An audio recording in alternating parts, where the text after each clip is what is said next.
Hey guys, today I'm going to tell you how to copy and paste text in Samsung S26 Ultra. If you're using Samsung S26 Ultra and you want to copy or paste text, so let's see how we can do that. So the very first, I'm going to open my browser, and from here I'm going to copy some text.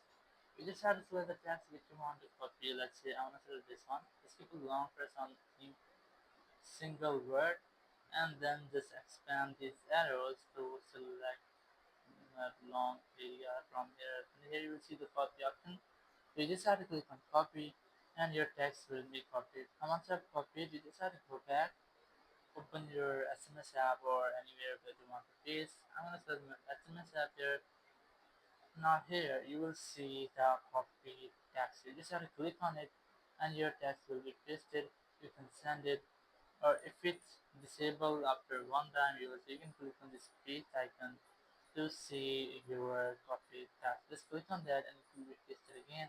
You can send it, or you can also keep a long press on your empty place and then so that the paste happen and your text will be pasted again. So in this way you can easily copy and paste text in your S26 Ultra. Thank you very much for watching the video.